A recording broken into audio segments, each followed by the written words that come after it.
সতীত্ব আছে, সীতার সতীত্ব তো নষ্ট হয়ে গেছে। এই কথা শোনার পর ভগবান রামচন্দ্র কিন্তু ক্রোধান্বিত হননি, রাগ করেননি যে তোদের এত বড় সাহস, আমার সীতার প্রতি তোদের সন্দেহ। কোনো রাগ করলেন না। তিনি কেমন প্রজাবৎসল, ভক্তবৎসল প্রমাণ করে দেখালেন। তিনি সমস্ত প্রজাদেরকে ডাকলেন, ডেকে নিজেই বলছেন যে আমার ধর্মপত্নী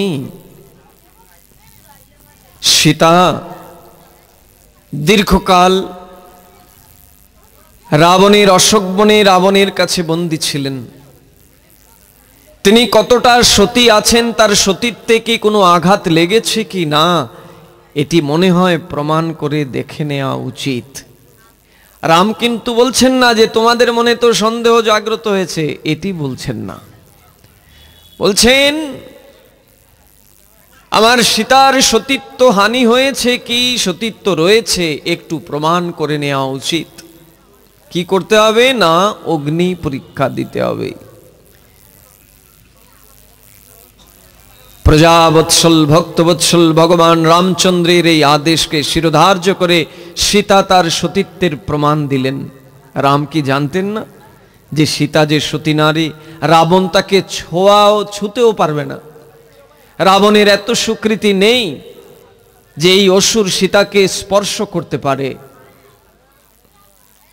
যদিও আমরা দেখেছি যে রাবণ সীতাকে হরণ করে নিয়ে গেছিল চুলের মুঠি ধরে, কিন্তু ওটি ছিল মায়া সীতা, আসল সীতা না।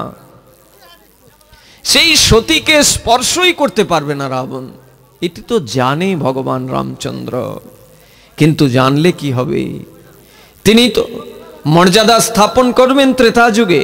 এই জন্য দেখালেন যে ভগবানের যে দায়িত্ব, ভক্তের প্রতি তার যে দায়িত্ব কর্তব্য, সেটি তিনি নিজে আচরণ করে পালন করে দেখালেন। সমস্ত প্রজাদের সামনে সীতাকে এনে দাঁড় করালেন, সতীত্বের পরীক্ষা নিলেন, অগ্নি পরীক্ষা। সীতা প্রমাণ দিলেন যে দেখো তোমরা যে আমাকে সন্দেহ করেছিলে, আমার সতীত্বের বিন্দু মাত্র হানি হয়নি। ইনি হচ্ছেন ভগবান রামচন্দ্র, যার পদে পদে শিক্ষা আমাদের জীবনে। এই রামনবমী তিথি উপবাস থাকতে হয়, যদিও আমরা অনেকেই উপবাস করিনি, বেশিরভাগই হয়তো করেননি আপনারা। না করার পেছনে কারণ একটি, কারণ রামের মহিমা তো আমরা জানি না। রামনবমীর মহিমা কথা যদি আমরা জানি তাহলে অবশ্যই সেটি পালন করব। অন্তত খেয়ে দেও করা যাবে, যদি ফলমূল খেয়ে করা যায় ভালো। ভগবান তো আর প্রতিদিন আবির্ভূত হচ্ছেন না, বছরে একদিন রামচন্দ্র আবির্ভূত হচ্ছেন এই বিশেষ তিথিতে, তো তার এই তিথি আমরা পালন করতেই পারতাম। যাই হোক, আমরা ওদিকে যাচ্ছি না। আমাদের মূল বিষয়বস্তু হচ্ছে ভগবানের প্রতি আমাদের যেন ভালোবাসা তৈরি হয়, যে ভালোবাসাটা আমাদের পুরোটাই সংসারের প্রতি, যে সংসারকে আমি আজ বাদে কাল ছেড়ে চলে যাব। আমি যত বড়ই অর্থের মালিক হই, যত বড়ই জমিদার হই, আর যত বড়ই রাজনীতির শক্তি থাকুক আমার সাথে, একদিন আমাকে এই মায়ার সংসার ছেড়ে চলে যেতেই হবে। কেউ আমাকে ধরে রাখতে পারবে না। তাই জীবদ্দশায় এই মানবকুলে জন্মগ্রহণ করে যদি ভগবানের প্রতি আমার ভালোবাসা তৈরি না হলো, তাহলে বৃথা আমার এই মানব জীবন। এটি নিয়েই আমাদের আলোচনা হবে আজকে। আসুন ভক্তবৃন্দ, আবার একটি ভজন শুনি, কারণ আগেই বলছি এখানে ঈশ্বর শ্রী কৃষ্ণ চৈতন্য মহাপ্রভু কি জয়। जय राधा मदन मोहन राधा गोविंद राधा गोपीनाथ जी की जय। राम लक्ष्मण जानकी माता की जय। जय शतभुजा बासंती माता की जय। देवादिदेव महादेव शिव शंभु की जय। मायर साथे समस्त पार्षद वृंद की जय।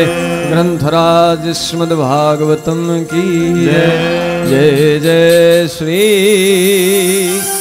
राधे श्याम।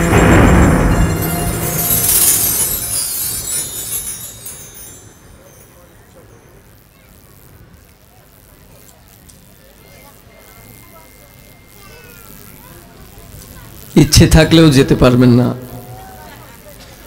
এ হলো ভগবানের দয়া, ভগবানের কৃপা। নইলে কিন্তু আমরা এতক্ষণে মোটামুটি অর্ধেক হয়ে যেতাম, কিন্তু ভগবান আটকে দিলেন। যদি সারা রাত আপনারা আটকে থাকতে পারেন আমার কোনো আপত্তি নেই।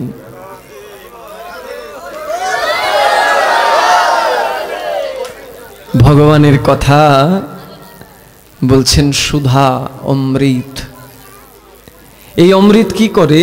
এই অমৃত কি করে ভগবানের সাথে ভক্তের ভালোবাসা তৈরি করিয়ে দেয়, যে অমৃত অন্য কোথাও গেলে পাওয়া যায় না। স্বর্গেও অমৃত আছে বটে, কিন্তু ওই অমৃতের এত শক্তি নেই যে এই অমৃত পান করলে কারুর ভগবানের প্রতি ভালোবাসা হয়ে যাবে, এটি হবে না। স্বর্গে যে অমৃত পেয়েছিলেন দেবতাগণ, যুদ্ধের দ্বারা অসুরদের সাথে দেবতাদের যুদ্ধ হয়েছিল সমুদ্র মন্থনকালে। সেখানে যুদ্ধে দেবতাগণ অমৃত ভাণ্ড পেয়েছিলেন, অসুরদেরকে পরাজিত করে অমৃত ভাণ্ড তারা লাভ করেছিলেন। কিন্তু সেই অমৃতের ক্ষমতা নেই যেই অমৃত কেউ পান করলে সেই ব্যক্তির, সেই ভক্তের ভগবানের প্রতি ভালোবাসা হয়ে যাবে না। সেই অমৃত পান করলে হয়তো সেই ব্যক্তি অমর হয়ে যাবে, মরবে না, কিন্তু ভগবানের প্রতি ভালোবাসা হবে না। বলি এটি কেমন কথা? বলি এটিই তো কথা। বলি এর প্রমাণ কোথায়? বলে প্রমাণ হচ্ছে শ্রীমদ্ ভাগবতেই দিয়েছেন। কিভাবে দিয়েছেন মনোযোগ দিয়ে শুনুন এবার। শ্রীমদ্ ভাগবত যেটি আমরা শ্রবণ করছি, মায়েরা হাসবেন না, কথা শুনুন। ভগবানের সামনে আসলে, ভগবানের বাড়িতে আসলে দৃষ্টিটাও থাকবে ভগবানের দিকে, কানটাও থাকবে ভগবানের দিকে, চোখটাও থাকবে ভগবানের দিকে, শরীরের সব কিছু এমনকি মনটা পর্যন্ত ভগবানের কাছে রাখতে হবে। নইলে মন্দিরে এসেও পাপ সঞ্চয় করব, অপরাধ সঞ্চয় করব। বাড়িতে যতক্ষণ থাকি, সংসারে যতক্ষণ থাকে, ততক্ষণ তো শুধু সংসারকে নিয়েই ভাবি। সেখানে তো ভগবানকে নিয়ে ভাববার আমার অবকাশই নেই, কারণ আমার চারপাশে যারা আছে তারা সব সময় সংসারের দিকেই আমাকে ধাবিত করে। তো যখন সেই সংসারের চক্র থেকে বের হয়ে একটু সময় পেয়ে মন্দিরে এসেছি, মায়ের কাছে এসেছি, শিবের কাছে এসেছি, ভগবানের চরণে এসেছি, অন্তত ওই সময়টুকু যেন বিষয় কথা না বলে, বিষয় কথা না শুনে শুধু ভগবানকে নিয়েই থাকতে পারি। তাহলে আমরা যে কথা শুনছিলাম যে স্বর্গেও অমৃত আছে, কিন্তু সেই অমৃতের দ্বারা ভগবানকে লাভ করা যাবে না, সেই অমৃত পান করে ভগবানের সাথে কারুর ভালোবাসাও তৈরি হবে না। এই যে কথাগুলো, তার প্রমাণ থাকতে হবে। তো এমন কোনো কথা আমরা শুনবো না যে কথার মধ্যে কোনো অথেন্টিক প্রমাণ নেই। মন গড়া কথা, মন গড়া কথা শুনেও কোনো লাভ হবে না, আর মন গড়া কথা কীর্তন করেও কোনো লাভ হবে না। শ্রোতা বক্তা কারুরই কোনো মঙ্গল হবে না। শ্রোতা বক্তা দুজনেরই মঙ্গল হবে তখন যখন সেই কথাটা ভগবানের মুখনিসৃত হবে, যখন সেই কথাটা শাস্ত্র থেকে হবে, ভাগবত থেকে যখন হবে, তখন সেই কথার দ্বারা শ্রোতা বক্তা অনুমোদনকারী সবারই মঙ্গল হয়ে যাবে। বলছেন শুশ্রূষবিশ তৎক্ষণাৎ হৃদি অবরুদ্ধতে।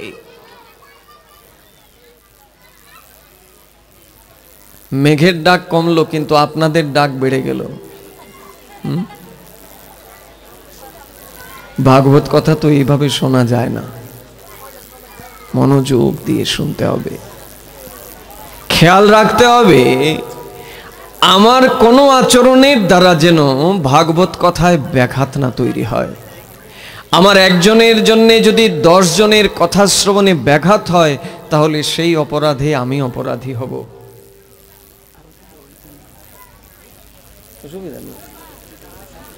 আরতি হবে, ভাগবতী আরতি, আর ভাগবত বিশ্রাম হয়ে গেলে পরে তারপরে আনুষ্ঠানিক আরতি হবে। কেমন? একটু পরে দিলে কোনো অসুবিধা নেই। এই কথাটা নিয়েও হয়তো বিতর্ক তৈরি হতে পারে, কারণ আমাকে বলা হচ্ছে মায়ের আরতি, তো আমি যে বলছি যে মায়ের আরতিটা ভাগবতের বিশ্রামের পরে দিলেও হবে, এই কথাটাও তো প্রমাণ দিতে হবে আপনাদের, নইলে তো আমি এখান থেকে যাওয়ার পরে বিতর্ক সৃষ্টি হয়ে যাবে। তাহলে আসুন আমরা একটু শুনি। যখন ভাগবত কথা শুরু হয় যে কোনো জায়গায়, সেটা আপনার বাড়িতে হোক, মাঠে হোক, কিংবা তীর্থে হোক, যে কোনো জায়গায় ভাগবত কথা যখন শুরু হয়ে যায়, যতক্ষণ না পর্যন্ত বিশ্রাম হচ্ছে ততক্ষণ পর্যন্ত সাংসারিক কাজ তো কোনো কিছু করা যাবেই না, সম্পূর্ণরূপে নিষেধ।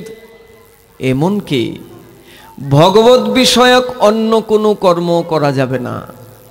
সাংসারিক কর্ম তো আপনি করতেই পারবেন না। অনেক বাড়িতে গেলে দেখা যায় ভাগবতের আয়োজন হয়েছে, ভেতরে বসে বসে পান চিবাচ্ছে।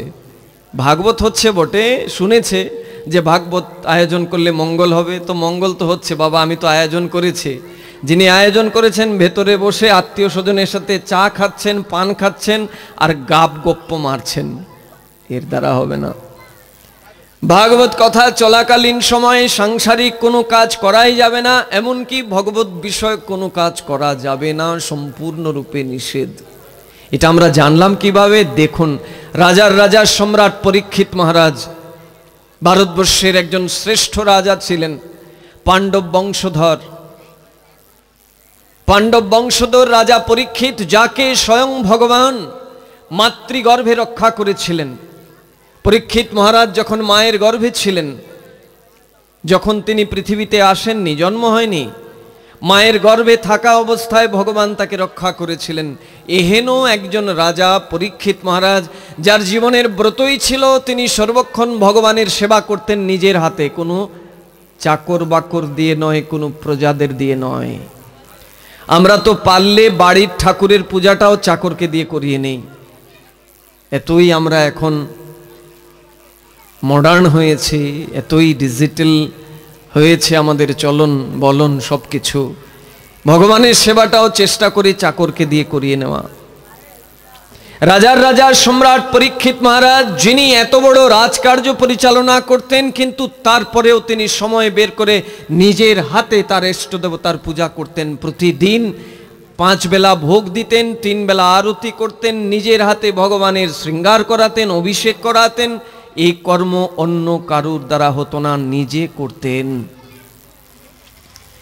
এবং সাধু সেবা, গুরু সেবা যার প্রতিদিনের কর্তব্য ছিল, এহেন রাজা পরীক্ষিত মহারাজের জীবনে অভিশাপ হয়ে গেল। এক ঋষি তাকে অভিশাপ দিয়ে দিলেন।